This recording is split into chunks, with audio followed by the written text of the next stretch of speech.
നമുക്കിന്നൊരു മീൻകറിയുടെ വീഡിയോ ആയാലോ? നല്ല അയില മുളകിട്ട് വറ്റിച്ച് വെച്ചത് നോക്കിയാലോ? അപ്പം അതിനിതാ പുളിയുണ്ട്, വെള്ളത്തിലിട്ട് വെച്ചിട്ട് പിന്നെ ഉള്ളി, ചെറിയുള്ളി, വെല്ലുള്ളി, തക്കാളി, പച്ചമുളക് എല്ലാം നല്ല ചെറുതായി അരിഞ്ഞ് വെച്ചിട്ടുണ്ട്. കുറച്ച് കറിവേപ്പിലയും എടുത്ത് വെച്ചിട്ടുണ്ട്.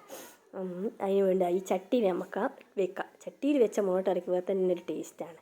ഗ്യാസ് കത്തിച്ച് ചട്ടി അടുപ്പത്ത് വെച്ച് ചട്ടി ചൂടായി വരുമ്പോൾ അല്പം വെളിച്ചെണ്ണ ഒഴിച്ച് വെളിച്ചെണ്ണ ചൂടായി വരുമ്പോൾ നമ്മൾ അരിഞ്ഞ് വെച്ച പച്ചമുളക്, ചെറിയുള്ളി ഇട്ട് ഒന്ന് വഴറ്റുക. കുറച്ചൊന്ന് വഴറ്റി വന്നു കഴിഞ്ഞാൽ അതിലേക്ക് കറിവേപ്പില ഇട്ട് പിന്നെ ഒന്നുകൂടി കുറച്ചൊന്ന് വഴറ്റുക. അത് കഴിഞ്ഞ് വെല്ലുള്ളി മുറിച്ചിട്ട് ചെറുതായി മുറിച്ചിട്ട വെല്ലുള്ളി അതിലേക്ക് ഇട്ട് നന്നായിട്ട് വഴറ്റിയെടുക്കുക. പെട്ടെന്ന് വഴണ്ടി വരാൻ വേണ്ടി അല്പം ഉപ്പും കൂടി ചേർത്ത് വഴറ്റി വരുമ്പോൾ കുറച്ച് മുളക് പൊടി, മഞ്ഞൾപ്പൊടി ഇട്ട് നല്ലോണം വഴറ്റുക. വെളിച്ചെണ്ണയിൽ മുളകും മഞ്ഞളും മൂപ്പിച്ചാൽ ആ ടേസ്റ്റ് ഒരു വേറെ തന്നെയാണ്. കുറച്ചൊന്ന് വഴറ്റി വരുമ്പോൾ നമ്മൾ അരിഞ്ഞു വെച്ച തക്കാളിയും ഇട്ട് നന്നായി വഴറ്റുക. എന്നിട്ട് ഒരു 2 മിനിറ്റ് കഴിഞ്ഞ് നമ്മൾ പുളിവെള്ളം എടുത്തിട്ട് അതിലേക്ക് ഒഴിക്കുക.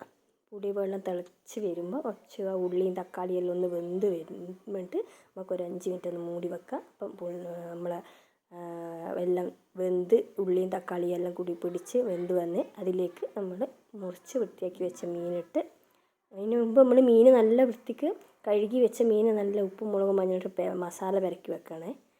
എന്നിട്ട് മീൻ ഇട്ടതിന് ശേഷം നല്ലോണം തിളച്ച് വരുന്നുണ്ട്.